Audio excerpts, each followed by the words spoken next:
Hi Internet, this is Shadow Siren 88, finally coming to you guys with my plus size discussion topic number 3.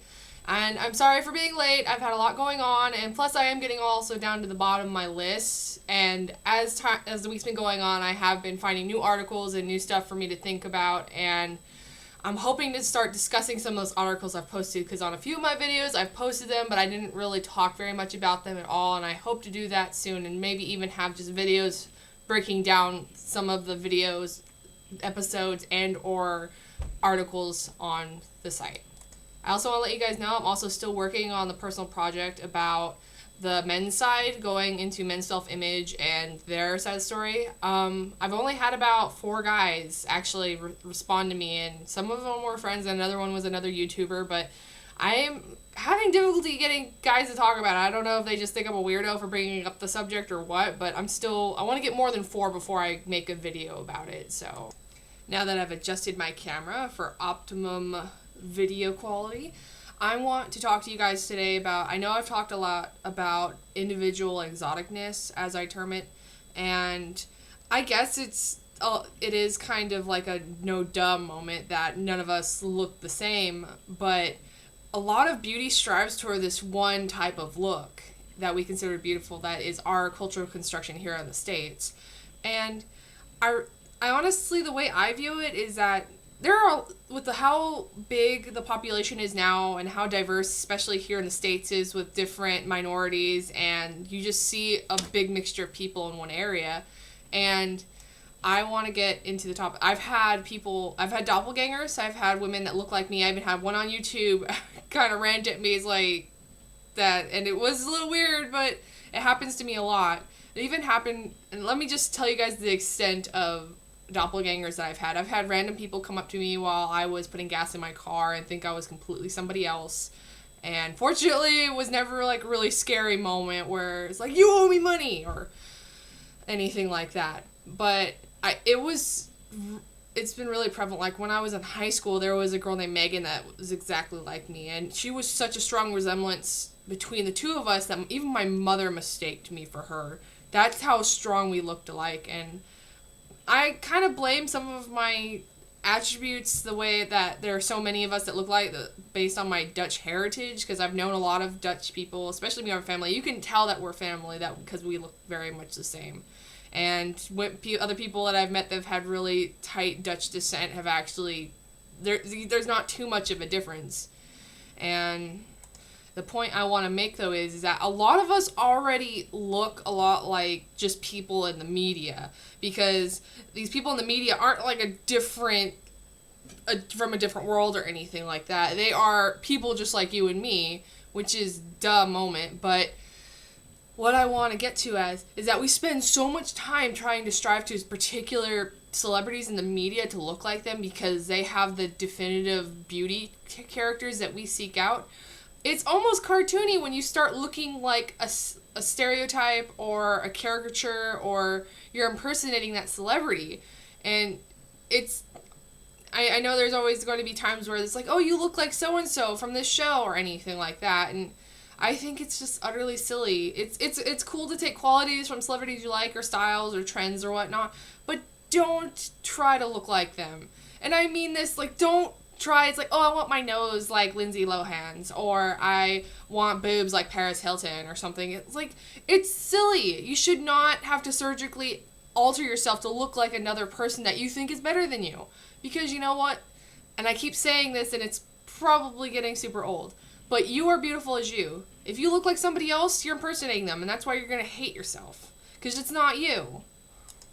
So other than describing people trying to affiliate with celebrities in terms of their appearance, reminds me of kind of a clown archetype, I'm moving on. And I want to talk about my more personal experiences with being a plus size in general. And I want to tell you guys this, is that even though I'm not really that big, and I've told my friends that I affiliate with being fat or a plus size, and they always tell me like, oh, you're not fat. And I tell them, like, no, I'm not saying it in a negative, insulting manner. I'm not fishing for compliments. I affiliate with that identity in the world. And it doesn't matter if you're so familiar with the term fat as a negative, ugly archetype, and it's not. And that's what I hate so much about the word. Because throughout my life, I have been called fat, I've been called skinny, I've been called pretty, I've been called sexy, I've been complimented on parts of my body I don't like, including my legs, because all my weight is in my legs. And it's just the way the world is that we should not take actual words that describe us as people and make them negative, because I actually found this out, and I kind of thought this indirectly, because I have been contemplating going to Japan, and one of the things that I've feared a lot was being ridiculed for being a really larger person. But number one, you're a foreigner, you're not going to be on the same level as Japanese people. They're not. And number two, even if someone comments that you're fat, they don't think of it as a negative thing because they're being honest. So there's that. And it's like, why should being fat be an insult when it's true? And it's like, I like being the size I am because I love myself. I understand I definitely want to be healthier, and I want to try and fight characteristics of being large that aren't appealing, like stretch marks are just kind of thing I'm most self-conscious about, and I've been fighting that. But let me give you guys a particular instance that happened about a month or two ago. I wanted to make a video about it right after it happened, but I was just so busy with school that I didn't get a chance to. But when I was helping set up an Ulta store, I was a temp employee. One of the girls there, she was super petite. She was really tiny. So the best way I would describe her is she was 3 times smaller than me. And she called me skinny. And I don't know if she did it to try and fish for compliments from me or whatnot, but it came out of such left field. I wasn't seeing it coming, that I kind of just, my brain almost had an embolism, just because that was the last thing I was expecting to come out of her mouth at me. And we had just met, and we were just starting to get into conversation, and she's like, oh, you're so skinny. And I'm like, no. I stopped her. It's like, no. I am a plus size. I weigh this much. I'm this big. I am not skinny.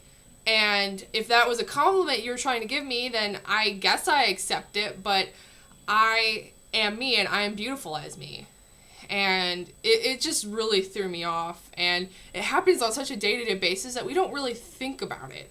And so I gotta try and keep myself from being riled up about this. But I want to get into that beauty isn't about being perfect. Beauty is really just being different in society. And there's an article that I'm going to post again, and I've posted it to other videos, that had this modeling agency that was actually looking for women that had pigmentation disorders or partial albinism, where there are women or people out there. In this particular modeling case, they were looking for women that had skin pigmentation differences. Like, they had patches of their skin that were a different skin tone than the other. It was kind of blotchy, and it was the fact that they were seeking out models with this, and the way they actually portray these models is really beautiful. And they don't have it symmetrically. Like, they don't have both sides of their hands or both arms that have one skin tone and then another, but it still looks beautiful on them because of and I really like that even though beauty is considered very symmetrical, somebody that's asymmetric in their body plan can be beautiful. And that leads me to another topic, and I'm hoping is what a smooth transition is for this video, is that you can be plus size, you can be fat, but you can still be beautiful or handsome. And that's the one thing that people don't really think about, is that when people, or just even average people, just like, oh, I'm fat, then they automatically go to thinking that means I'm unattractive, I'm hideous. And that is not the case. You can be fat and you can still be beautiful. I've seen girls that are on the borderline of maybe 300, 400 pounds, and they're gorgeous. Like, there's always going to be good qualities about your body. And that's what I really want to beat into you guys, is that you can hate one part of your body, especially because there are people that put on weight differently, or there's somebody that has a birthmark they hate, or just there's one thing that everybody doesn't like about themselves in terms of physical appearance, and they would want to change that. But you spend so much time focusing on that one thing that you don't actually look at the parts of you that you like. Like, for me, I love my collarbone and my neck structure, and I don't like some of my arms, and I don't like my legs, but that doesn't mean I spend my entire time cooped up in my house hating myself. No, it's like I will adorn the parts of my body that I'm a little hesitant about, because that's okay. And then you'll dress up the parts of you that you really like. Like, if you have, like, for example, when I mentioned earlier that people put on weight differently, there are some people that put on weight all in their belly, which means and one of my room, and someone I know is like this, and she has very athletic legs, even though she puts all on her weight in her middle. And you know what? I'm so jealous of her. She can wear shorts, and she can wear certain shoes that I can't wear because I have such thick legs, and I can't wear boots because my legs are so thick.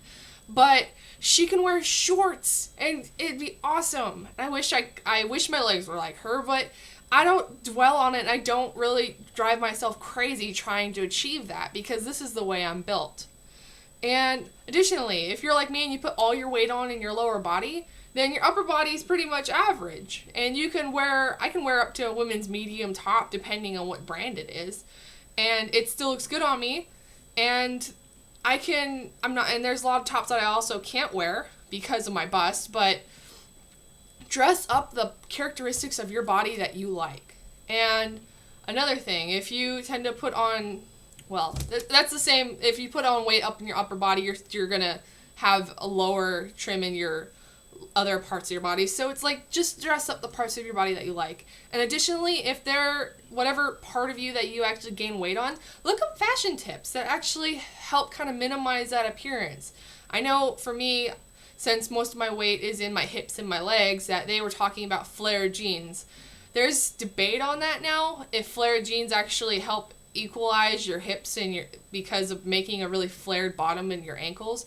But they also say that it makes you look short. So if you're tall and you tend to put on weight like that, flared jeans probably work great for you. Whereas the fashion tips I've been seeing on now is they're mostly recommending that don't wear something that cuts you in the widest part of your body part that you don't like. Like for example, if I want to wear boots, I cannot have a mid-calf boot because that's just going to make my legs look really large. But I'm not going to get much into that because I've told you guys you can just look this stuff up on internet, and maybe I'll make another video talking about more fashion tips, but those videos really haven't been that popular. So if you guys like those videos, let me know. I'll make more. But I'm trying to focus more on this.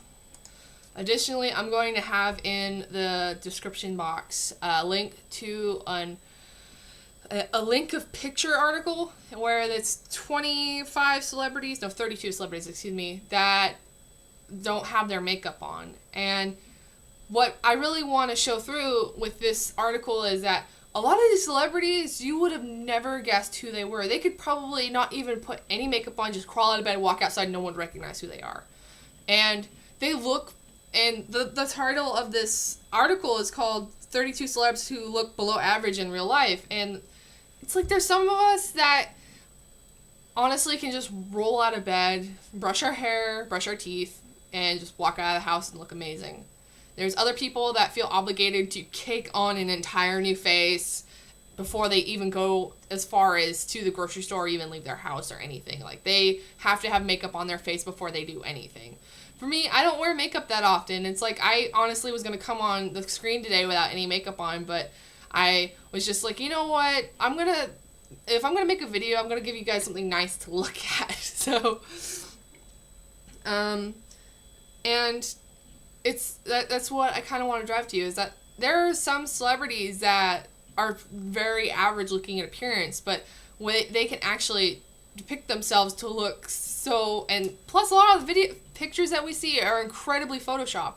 I found another link the other day that actually showed the process of a model's picture being taken and then how extensively they actually Photoshop it. And they go as far as to stretch out her legs, stretch out her neck, and cut off like her torso and shave off her body in the photo. And then it's so extensive, and it's like, no wonder we have an unrealistic ideal of beauty here in the States, because there's only 1% of people that maybe look like that, and they probably have to do an incredible amount of maintenance to look like that. And to me, people that are super high maintenance are generally not really the best people to be around. I had a friend that was really high maintenance. She was a size 6, and she still thought she was fat. And she would get so paranoid and just pinch her belly and just do all these things that would drive her crazy. And And every time she would do it, I would just look at her like, why are you doing this to yourself? You're doing P90X, you're dieting, and you're super muscular already, but you're not happy with yourself. And you should not drive yourself to insanity. And if you're one of those people that hates your body and you're doing absolutely everything possible to change it, really look at the things you like about yourself, like you like about your body. Whether it's your hair, your nose, your eyes, whatever. And just really focus that. It's like, I'm happy I have my collarbone structure. I'm happy I have my face shape. I really like certain things about myself. And doll those up. Whatever. Adorn yourself and make yourself elaborate the beautiness. And there's also another thing I also want to recommend to you guys. On a daily basis, just have phrases that help promote your self-esteem. Like, I use, like, you are so beautiful, and I'll be just walking around, and it will just pop into my head automatically. And it just makes you confident. It makes you see your own beauty. Because there's been times in my life I completely hated myself. I did not look in the mirror in the morning when I want to brush my teeth or anything. But nowadays, it's like the other night, I rolled into the house. I hadn't slept in 3 hours. I didn't have any makeup on. I just got home. I was getting ready for bed. I looked in the mirror. And I was just so exhausted, but I look so good. I'm actually amazed by how much time I've spent in this video, because I feel like with my rambling, it's gone a lot longer. Changing gears. I know this is kind of a long video, but you know what? I'm just going to keep going because I got a lot of stuff to talk about. I want to touch on the fact that being fat here in most of the Western world, most of fat people are considered a taboo thing, or being fat is considered taboo. It's a negative association, and I have actually been curious about there's certain news articles I've come across, mostly about Japan, which is a very, very slim, healthy country from the world standpoint, and they have some of the most thinnest people in the world, in my opinion, because I've seen some YouTubers just going through malls and stores, and some of the Japanese women are just so tall and lengthy. It's just, they're like little toothpicks. But what I want to get to is that there have been news pieces and articles talking about people that I guess would be considered fat admirers, which I feel bad for these people, not because they like fat people, but because they are so ridiculed for something that they appreciate so much. Because a lot of fat admirers are just assumed to be kind of fetishes or something, but in reality, they're just people that like people that have more meat on their bones for some reason or other. It's like, that's what they consider beautiful, and it's against the status quo culture of here in the States, so people just automatically just plaque all this negative stuff on them, like feeders and all this weird stuff. And I kind of wish there was a little bit more just information, or just people, or just fat admirers to just share more of their viewpoint in the media, or just in a public setting, so that way they can kind of break the stigma of being a fat admirer. Because there have been fat admirers that have flat out said that they felt uncomfortable sharing their preference with their friends because they were afraid of being ridiculed. And that is just really sad, because it's like, you should not be afraid to be yourself and admit to what you like. And I've watched some fat admirers on YouTube, and the thing is that some of these guys, the male fat admirers I've looked at, they're very attractive, and if I saw them in a bar or whatnot, I would have honestly never thought they would consider hitting on me, or someone that is larger than them. And that's kind of the intimidating part, is that when you are a plus size woman, in the case I'm gonna give the example of, is that you get a little intimidated by somebody that is super athletic. They kind of look like a football jock or something, and it automatically makes you suspicious of their intentions, which that shouldn't be the case. You shouldn't have to feel threatened by somebody that you doubt would honestly be attracted to you. And I'm honestly starting to let myself kind of open up more to people about that, because I shouldn't have to feel intimidated by somebody that is legitimately attracted to me and they want to grab a coffee and hang out. But back on the, I'm going to have links to these stories that I was talking about for Japan below, because one of them was, I saw it initially through one of those news stories that kind of have like an animation with it that are meant to make fun of the story because it's just so outrageous. But apparently this year in Japan, there was a prostitution sting found in Japan, and it was this middle-aged Japanese woman that was running this sting operation of foreign plus-size or fat adult entertainment women. There was, I believe, there was around 8 women. There was less than 10 women that were deemed prostitutes in this thing, and they actually even mentioned that the largest woman in this thing was 300 pounds. And in less than, I'm going to have the article below for you guys to look at, but it was an insane number. Like, this woman was in business less than 5 years, I recall, and she made like $8 million off of these off of these women. And it's just, oh my, and she honestly commented, the madam said that there are a lot of Japanese men that actually like fat women, but it's such a taboo thing, especially over there in Japan, that they cannot admit to it. So they come to, if they want to be with a fat woman, they go there, and they said a lot of their customers would come back on a very frequent basis. And it's just, you would have never thought about it, because they consider being fat just such a horrible thing. But in terms, it's just everybody, there's fat admirers in every culture, whether or not they even admit to it or not. And another story was actually this marriage counselor that had stated that fat is the new sexy, and I'm also going to post that article in the description box, how she talked about that Japanese men are becoming more attracted to fatter women just for some reason. And my personal opinion is that they see so much skinny culture and so many women that are just of the average body type, or what is considered the appropriate look in Japan, and they just want something a little different. Is that they get bored of what they see every day, so they see a woman that is legitimately like heavier or different, and they automatically get drawn to that. So that's pretty much what I got for this video. So I may not be able to post another video for quite a while because the holidays are coming up. But if you guys have comments, questions, you guys want to talk about more of the stuff about in this video, please leave comments, please like, please share. I will really want to get this discussion board moving, because I haven't had too many people talk to me about this. So I love you guys. Mwah. Bye.